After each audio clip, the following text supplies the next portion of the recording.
এক সময় এক লোক ছিল। সে নিজের জীবন নিয়ে ভীষণ কষ্টে ছিল। ছোটবেলা থেকেই তার জীবন সমস্যায় ভরা। খুব অল্প বয়সেই তার বাবা মারা যান। তারপর থেকে মা আর ছোট ভাই বোনদের দায়িত্ব তার কাঁধে এসে পড়ে। খুব অল্প বয়সেই সংসারের সব বোঝা তাকে বইতে হয়। বড় হতে হতে তার বিয়ে হয়। সে ভেবেছিল এবার বুঝি জীবন একটু সহজ হবে, কিন্তু বাস্তবে তা হলো না। বরং সমস্যাগুলো আরও বেড়ে গেল। একটার পর একটা সমস্যা আসতেই থাকল। একটা সমস্যা শেষ হতে না হতেই আরেকটা শুরু হয়ে যেত। তার মনে হতো জীবনে কোনো শান্তি নেই। একদিন খুব ক্লান্ত আর হতাশ হয়ে সে এক জ্ঞানী সন্ন্যাসীর কাছে গেল। বলল, মহারাজ, আমি সংসার ত্যাগ করে আপনার শিষ্য হতে চাই। জীবনের শেষ না হওয়া সমস্যায় আমি খুব ক্লান্ত। আমি শুধু শান্তি চাই। সন্ন্যাসী সম্মতি দিলেন এবং বললেন, ঠিক আছে, তুমি আমার শিষ্য হতে পারো, কিন্তু আগে বলো তোমাকে এত কষ্ট দিচ্ছে কি? লোকটি বলল, গুরুদেব, আমার জীবন সমস্যায় ভরা। কখনো টাকার সমস্যা, কখনো স্ত্রীর সঙ্গে ঝামেলা, কখনো কাজে ব্যর্থতা। একটার পর একটা সমস্যা। আমি কখনোই সফল হতে পারি না। সব সময় সংগ্রাম, সব সময় দুশ্চিন্তা। সন্ন্যাসী ধৈর্য ধরে সব শুনলেন। তারপর বললেন, এখন কিছুদিন আমার কুটিরে থাকো। পরদিন সকালে সন্ন্যাসী বললেন, চলো আমরা অন্য গ্রামে যাব। দুজনেই রওনা দিল। পথে তারা একটি নদীর কাছে পৌঁছাল। কিছুক্ষণ চুপচাপ নদীর দিকে তাকিয়ে রইল তারা। তারপর সন্ন্যাসী বললেন, আমাদের এই নদী পার হতে হবে, কিন্তু দেখছ জল বইছে। লোকটি মাথা নাড়ল। তারা কিছুক্ষণ সেখানেই দাঁড়িয়ে রইল। শেষে লোকটি জিজ্ঞেস করল, গুরুদেব, আপনি তো বললেন নদী পার হতে হবে, তাহলে আমরা শুধু দাঁড়িয়ে আছি কেন? সন্ন্যাসী বললেন, আমরা নদী শুকিয়ে যাওয়ার অপেক্ষা করছি। নদী শুকোলেই পার হব। এই কথা বলে তিনি চুপ করে গেলেন। লোকটি অবাক হয়ে বলল, কিন্তু গুরুদেব, এটা কিভাবে সম্ভব? নদী নিজে নিজে শুকোবে না, জল তো বইতেই থাকবে।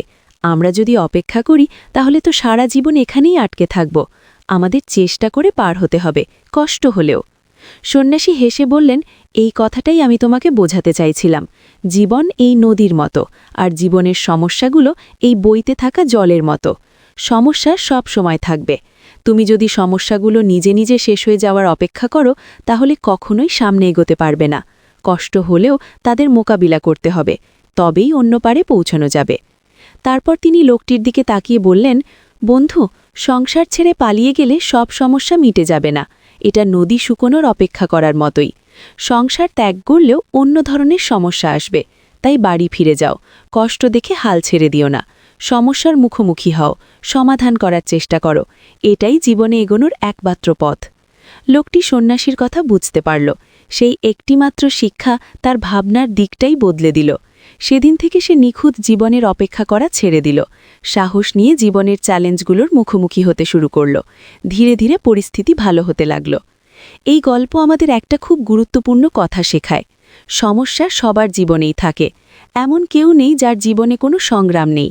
কারো টাকার সমস্যা, কারো পারিবারিক সমস্যা, কারো স্বাস্থ্যের দুশ্চিন্তা, আবার কেউ নিজের মনের ভেতরেই লড়াই করছে। জীবন সবার জন্য সহজ নয়। আমরা প্রায়ই ভাবি এই সমস্যাটা মিটে গেলেই জীবন শান্ত হবে, কিন্তু সত্যি হলো একটা সমস্যা শেষ হলে আরেকটা এসে হাজির হয়। যদি আমরা সবকিছু নিখুঁত হওয়ার অপেক্ষায় থাকি, তাহলে পুরো জীবনটাই অপেক্ষা করেই কেটে যাবে। এটা নদীর ধারে দাঁড়িয়ে নদী শুকোনোর অপেক্ষা করার মতো, যা কোনোদিনই হবে না।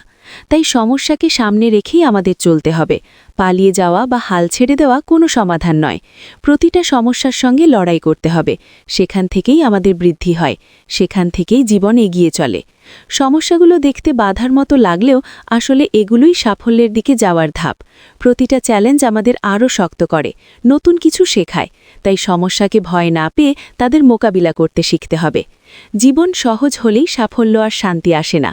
আসে তখনই যখন জীবন কঠিন হলেও আমরা থেমে না গিয়ে এগিয়ে চলি। তাই থেমে থেকো না, অপেক্ষা করো না, চলতে থাকো। শেষ পর্যন্ত তুমি অবশ্যই পেরিয়ে যাবে।